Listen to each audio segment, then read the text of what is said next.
Hello everyone. तो चलिए आगे की ओर बढ़ते हैं और आज हम लोग जो प्रश्न बच रहा था उसको हम लोग देखेंगे।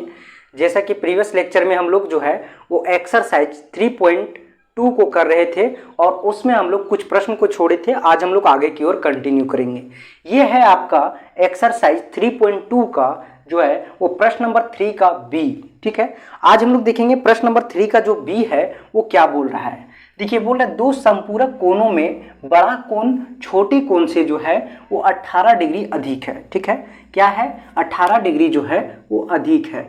दोनों कोण ज्ञात कीजिए। ठीक है, हमें दो कोण ज्ञात करना है और उस दोनों कोण में से एक जो बड़ा कोण है छोटे कोण से 18 डिग्री अधिक होना चाहिए। ठीक है, तो चलिए आगे की ओर बढ़ते हैं और देखते हैं। सबसे पहले इसका सॉल्यूशन की ओर बढ़ेंगे। तो सॉल्यूशन की ओर बढ़ने के बाद हम लोग देखेंगे तो यहाँ पे सबसे पहले हम लोग दो कोण मान लेंगे। माना कि संपूरक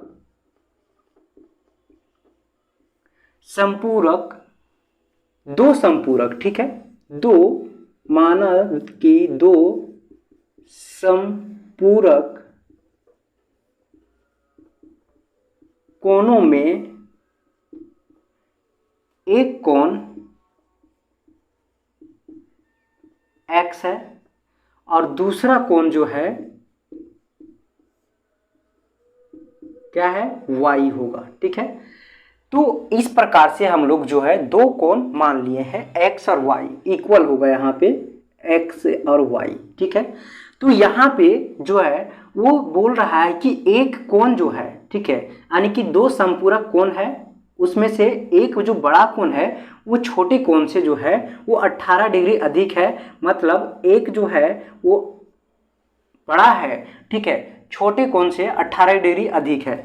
तो यहाँ पे x और y का जब हम लोग यहाँ पे डिफरेंस निकालेंगे तो 18 जो है वो अधिक होना चाहिए। एक बड़े कोण में जब हम छोटे कोण को घटाएंगे तो वो 18 डिग्री अधिक आना चाहिए। ठीक है, तो इस प्रकार से जो है एक इक्वेशन आपका ये बन गया। अब दूसरा है संपूरक कोण। ठीक है, तो संपूरक कोण जो है, संपूरक कोण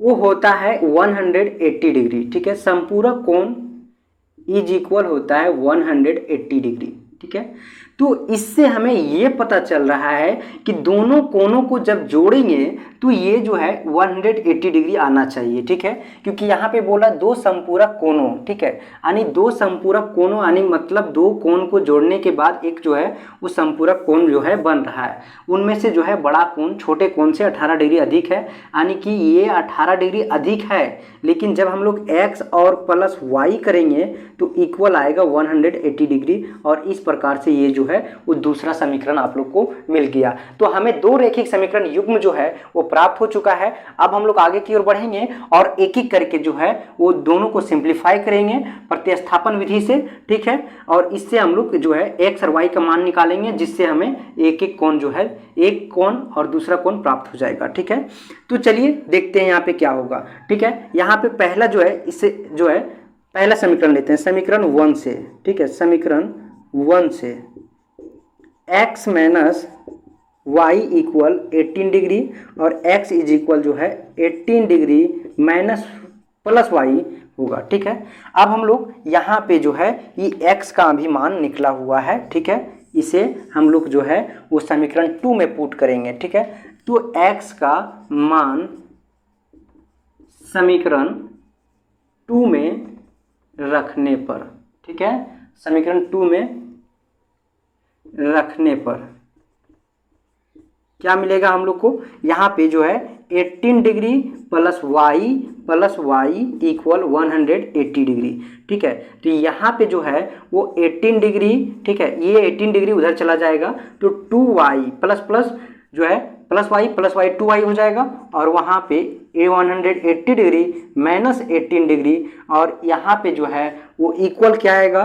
तो यहाँ पे 2 अब y इज इक्वल जो है वो आएगा आपका 1 और यहाँ पे जो है 10 में 2 8 चला जाएगा तो 2 हो जाएगा और यहाँ पे जो है वो बचेगा आपका 7। ठीक है, सॉरी 6।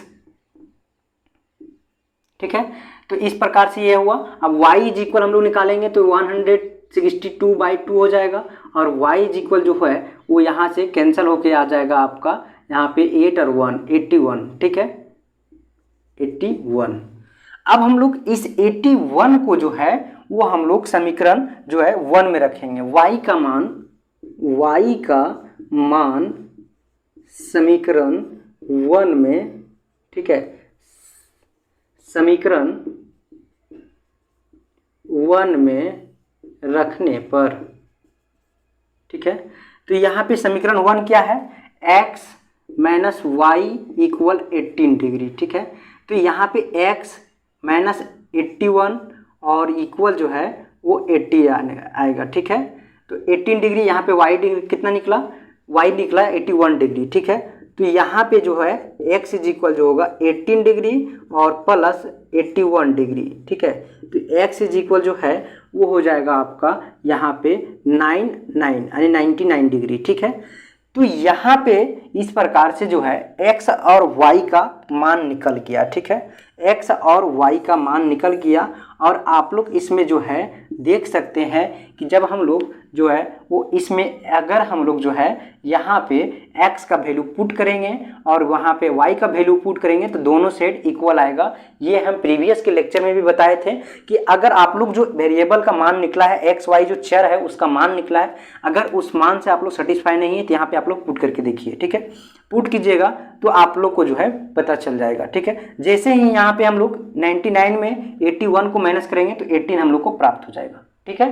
तो इस प्रकार से आप लोग एक बार वेरीफाई भी कर ले सकते हैं। इस प्रकार से हम लोग x और y का मान निकालें और ये प्रश्न जो है कंप्लीट हुआ। अब आगे की ओर बढ़ेंगे और प्रश्न नंबर जो है वो हम लोग देखेंगे D, ठीक है। ये है B, यानी कि देखेंगे प्रश्न नंबर जो है वो C।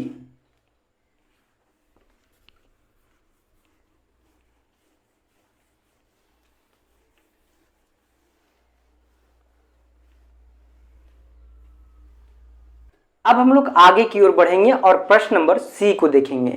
आप लोग के पास अगर एनसीईआरटी बुक है तो वहां पे आप लोग देखिए क्या बोल रहा है। बोल रहा है कि एक क्रिकेट टीम का कोच है जिसने 7 बल्ले तथा 6 गेंद को खरीदे हैं, ठीक है, जिसका प्राइस 3800 रुपीज है, ठीक है, यानी कि 3800 रुपया।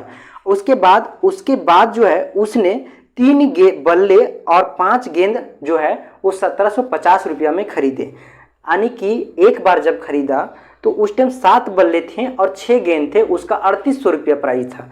फिर जो है वो कुछ समय के बाद जो है वो फिर से खरीदे 3 बल्ले और 5 गेंद जिसका मूल्य था 1750 रुपया, ठीक है। तो प्रत्येक बल्ले तथा प्रत्येक गेंद का मूल्य ज्ञात कीजिए, ठीक है, यानी एक गेंद और एक बल्ले का मूल्य क्या है वो हम लोग को बताना है। तो यहाँ पे हम लोग सबसे पहले सॉल्यूशन की ओर बढ़ेंगे। तो यहाँ पे देखिए क्या होगा, ठीक है। ये है आपका प्रश्न नंबर 3 का सी, ठीक है, 3 का सी। यहाँ पे जो है हम लोग जो है एक बल्ले और एक गेंद का मूल्य जो है वो हम लोग मान लेंगे। तो यहाँ पे माना कि एक बल्ले का मूल्य इक्वल x और एक गेंद का मूल्य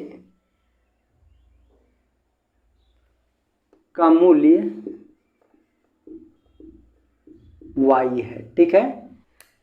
तो यहाँ पे जो है एक बल्ले का मूल्य x है और एक गेंद का मूल्य y है, ठीक है, ये हम लोग मान लिए हैं। अब हम लोग आगे बढ़ेंगे और देखेंगे कि प्रश्न में जो है वो क्या बोल रहा है, ठीक है।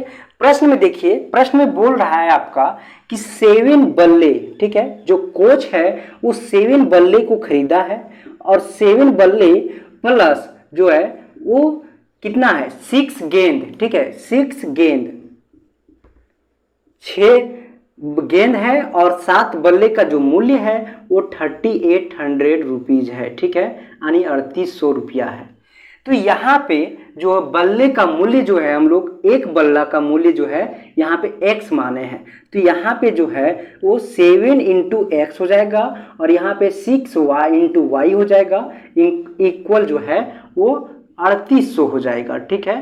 तो इस प्रकार से ये समीकरण 1 मिला, ठीक है। अब आगे बढ़ेंगे तो देखेंगे कि बोल रहा है कि एक जो है एक बार में वो इतना दिया, उसके बाद सेकेंड टाइम जब खरीदा तो जो है वो 3 बल्ले थे और जो है वो 5 गेंद थे, ठीक है, 5 गेंद थे और 3 बल्ले थे, तो उसका मूल्य जो है वो 1750 है, ठीक है। तो इसी तरह जो है सिमिलरली एकदम जो है इसी तरह जो हो जाएगा यहाँ पे 3x + 5y = 1750, ठीक है। ये है आपका समीकरण 2।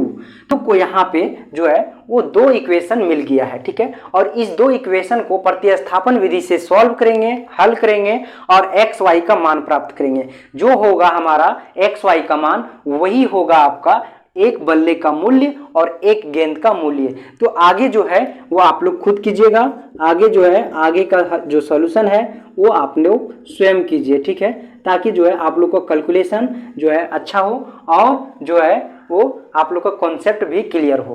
तो फिर आगे का जो प्रश्न बच रहा है वो हम लोग आगे के वीडियो में देखेंगे। तब तक के लिए बहुत बहुत धन्यवाद।